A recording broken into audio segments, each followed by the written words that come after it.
नमस्कार दोस्तों, मैं अतुल शर्मा स्वागत करता हूँ आपका रामलीला के इस छोटे से मंच पर जो है अत्याचार, अन्याय, अधर्म के विरुद्ध।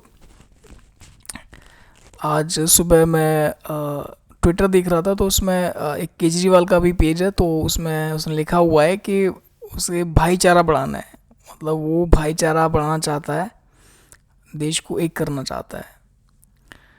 ऐसे ही बहुत से नेता हैं जो भाईचारे की बात करते हैं, तो उसमें से एक अखिलेश यादव है जो भाईचारे की बात करते हैं, वही भाईचारा बनाना चाहते हैं, देश को एक करना चाहते हैं।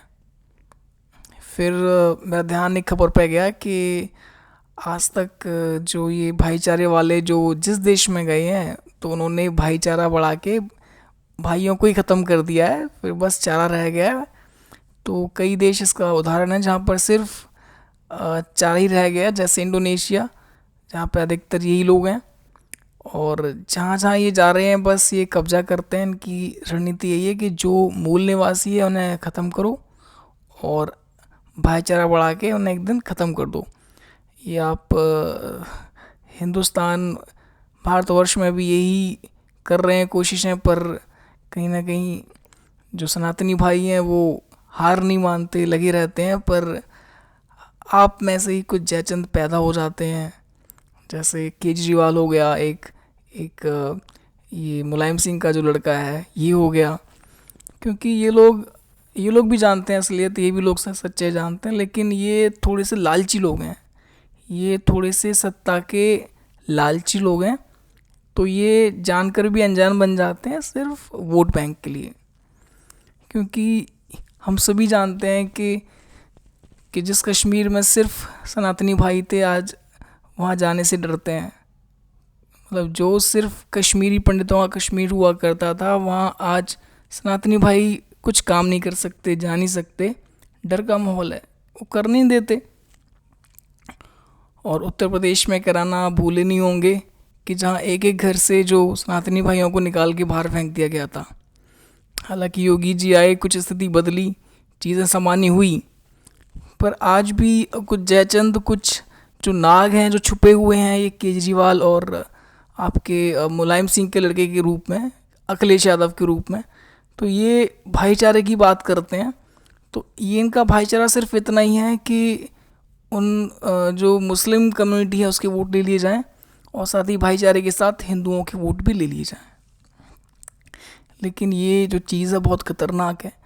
ये भाईचारा होना बहुत ही मुश्किल है, क्योंकि इसका उदाहरण आप विश्व देख रहा है। क्योंकि विश्व में ये जिस जिस देश में जाते हैं उसी पे ही अपना कब्जा करना शुरू कर देते हैं, वहाँ के मूल निवासियों को समाप्त करना शुरू कर देते हैं। आज इसका उदाहरण आप इंडोनेशिया ले लीजिए, या फिर एशिया के बहुत से देश हैं जहाँ आज इन्हीं का ही कब्जा है। क्योंकि ये जीने नहीं देते। चाहे आप बांग्लादेश से ले लीजिए, बांग्लादेश में बहुत बंगाली भाई थे, हिंदू थे, लेकिन आज जो स्थिति पैदा हो गई है कि वहाँ हिंदू भाइयों को भगाया जा रहा है, वहाँ से मारा जा रहा है, खदेड़ा जा रहा है। तो इसी बीच एक चेहरा हमें मिला, एक कि जो हमेशा सनातनियों की बात करता है, जो भाईचारे की बात नहीं करता है, सिर्फ सनातनी और सनातन धर्म की बात करता है, सनातनियों की बात करता है, वो थे योगी जी। और वो आज भी जी अपने पूरे संकल्प के साथ लगे हुए हैं सनातनी भाइयों के लिए। लेकिन कभी कभी जब वो कोशिशें करते हैं तो फिर भी आप आज बहराइच देख लीजिए कैसा जल रहा है कि योगी जी, जो कि इतने सख्त लीडर माने जाते हैं, जो बिल्कुल भी कानून व्यवस्था से बिल्कुल कंप्रोमाइज़ नहीं करते, उनके रहते हुए भी ये भाईचारे वालों ने आज एक माता के भक्त को गोलियों से मार दिया। अब योगी जी के रहते हुए जब ये हाल है, भगवान ना करे अगर अखिलेश यादव की सरकार होती तो ये क्या करते, क्या होता आपके परिवारजनों के साथ, क्या होता आपकी बेटियों के साथ, क्या होता आपकी माँ बहनों के साथ, ये क्या करते अगर अखिलेश यादव की सरकार होती। केजरीवाल की सरकार के पास पुलिस नहीं है, अगर इसके पास पुलिस आ जाए तो ये तबाही मचा देगा। किस पर? सिर्फ सनातनी भाइयों पे। इसके पास पुलिस नहीं है। ये भाईचारा बहुत ही ये हो ही नहीं सकता भाईचारा, इनकी प्रकृति भाईचारे की नहीं है। ये बात सनातनी भाइयों को समझनी होगी। आप सनातनी चेहरा ही लाइए, किसी भाईचारे के चक्कर में मत पड़िए। इस भाईचारे ने पता नहीं कितनी परिवारों को तबाह कर दिया, उजाड़ दिया। ये भाईचारे के लायक नहीं है, जिनकी कोई संस्कृति नहीं है, इनका कोई ईमान, कोई धर्म नहीं है, किसी ने बहका दिया है, बहके हुए लोग हैं। ये किसी भाईचारे के लायक नहीं है।